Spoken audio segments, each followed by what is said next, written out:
In this Star Wars Gaming news update video, I will be sharing with you details on the Bounty Hunter re-release. That's right, the game where we play as Jango Fett is getting a major re-release with better graphics, new features, and more. I will be showing you the trailer, screenshots, and tons of new details about this re-release, but before we do get into all of them though, make sure you do subscribe to this channel so you won't miss any future news updates on this re-release. So, this classic Star Wars game that many people do love is back, and it's coming with new graphics and is available on all major platforms. It originally released back in 2002 on the PlayStation 2 and GameCube to mixed reviews, but fans really enjoyed it, and it's been one of those games that people wish we got a sequel to, a remaster, or just a full reboot following Jango Fett or another Mandalorian. To our surprise, Aspyr Media have announced today that they are re-releasing Bounty Hunter on all the major platforms on August 1st. That's right, in just over a month's time, you'll be able to play Star Wars Bounty Hunter on PS5, PS4, Xbox Series X and S, Xbox One, the Nintendo Switch, and on PC through Steam. Previously, Aspyr did re-release this game on the PlayStation 4 back in 2015, but it was just a straight port with no other actual improvements, but this one does include a bunch of improvements, graphically and such, plus some PS5 exclusive features as well. What you are seeing on screen right now is the announced trailer they just released alongside the announcement of this game being re-released. They also shared 6 different screenshots as well that are presented in 4K resolution. Later on in the video, I will have more information on the price and install size and more, but first, let's take a look at all of the new features. But first, let's go through the visual improvements and the new features. So, we'll start with visual improvements. They have added bump maps to the environment, so it has more depth and just overall looks more modern. It does look better, even if it's very slight. They've also made some improvements to the lighting, so they've added dynamic lighting, which now offers more colour and impact throughout the environment. Every bolt from Jango's blaster will illuminate throughout the entire velocity. Equipment is a big part of this game, as well as any bounty hunter, and they have actually given Jango Fett a brand new piece of equipment, the flashlight. So in the original game, there were some dark areas, and they have now added a flashlight to navigate these areas if you wish to do so.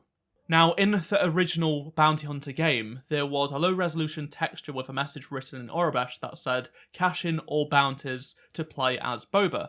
Now, this message did exist, but the feature did not. Even if you actually completed the game with a 100% save file, originally you were supposed to get Boba as a playable character, but you weren't actually able to play as him. Well, Aspyr have brought this Easter egg to life, so upon completing the campaign, you will now be able to equip the Boba Fett skin for your next playthrough, which is a nice touch.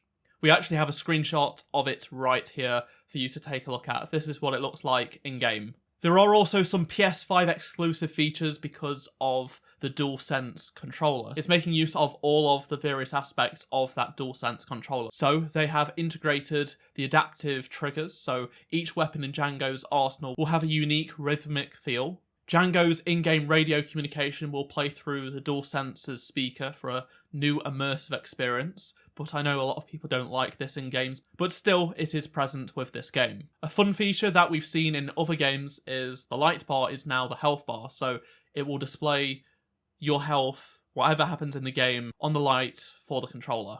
Now on to some details about the graphics, because the trailer that we just received from Aspyr was locked to 1080p 30 frames per second, but the Xbox store page does confirm it will run at 4K resolution and at 60 frames per second, plus the screenshots on the Xbox store page are at 4K resolution. This also confirms there will be Xbox achievements, plus Steam also confirms there will be achievements, and this means PlayStation will get trophies. In terms of download size, we do have a number specifically for the Nintendo Switch version. It comes in at 9.5 gigabytes, which is much bigger than the original version, which says to me they are using AI upscaled textures just like the Battlefront Classic Collection once again, and they are much higher resolution than the original game. In terms of download size on the PC side, it will come in at 15 gigabytes, which again, much bigger than the original version on PlayStation 2 and the GameCube. This game will also be made available for preloading, as noted on the Switch store, and just like the Battlefront Classic Collection, we'd expect to see it on Xbox and PlayStation as well. You can also play this game in TV, tabletop, and handheld modes on the Nintendo Switch. Steam also officially supports Xbox and PlayStation controllers, and it is also recommended you play this game with a controller. The game also supports 7 languages, and this is a table showing off what sort of features for each language it does have. Now on to the price. So it retails at $20, but if you do pre-order the game, it will come in at a little bit cheaper. You'll get 10% off. That includes the Xbox version, the Switch version, the PC Steam version, and on PlayStation you will also get it as long as you have PlayStation Plus. The discount is automatically applied, so as long as you put an order in before August 1st, you will be able to get the 10% discount. So it will cost $18 before then, but will go up to $20 after the fact. If you are looking for something cheaper but still want to play Bounty Hunter on your PlayStation, you can do just that, because for $10 you can get the original Bounty Hunter game that was ported over by a spy back in 2015. But that does not include any of the PS5 specific features or any of the visual improvements, Boba Fett, things like that. In terms of system requirements, they are pretty low on the PC side of things. So in terms of PC system requirements, they are pretty low, to be honest. You can see here that these specs aren't very much at all. It only requires, say, 4 gigs of RAM, and the recommended graphics card, for example, is the GTX 1060, but you will need 15 gig of storage available to install this. I also want to make people aware that this has not just suddenly been made after the Battlefront Classic Collection, which, as we know, has been a huge controversial topic within Star Wars gaming and was just so bad upon release. But they actually started work at least all the way back over a year ago, so you can see here the earliest SteamDB entry for this title was 40 months ago, 2nd of May 2023, but it was likely in development even before then. Of course, there is still a lot of hatred towards Aspyr because of the Battlefront Classic Collection, so it's totally understandable why people would not want to purchase this once again. The major issues that came with the Battlefront Classic Collection were mostly online related. This game does not have an online component. There were plenty of bugs that occurred in single player. The AI upscaling and things like that just turned people away from Aspyr's future Star Wars titles, which they have ported many of beforehand. The Classic Collection just was the worst version, and it was the most popular one they've done.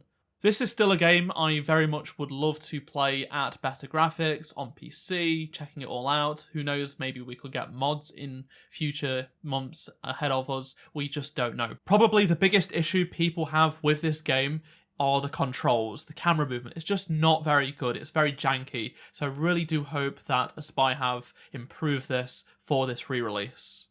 On top of that, I really do hope that it launches properly. It doesn't have game-breaking bugs or major issues, because that seems to have been a running theme with Aspyr as of late, especially with the Battlefront Classic Collection. They need something that's going to launch properly so it can restore some faith. I'm glad that this has been ported to more platforms at least to keep this game going. It is such a shame though that EA cancelled Respawn's upcoming Bounty Hunter game, where you were going to play as a Mandalorian and you were going to be able to do Bounty Hunter stuff, but this would have been a nice thing to tide us over. Well, at least this gives us a month to do something before Star Wars Outlaws does release at the end of August. I would love to hear your thoughts on anything I've talked about in this video, so please do let me know down in the comment section below. I will make any future news updates on this game if anything does arise, so stay tuned for that.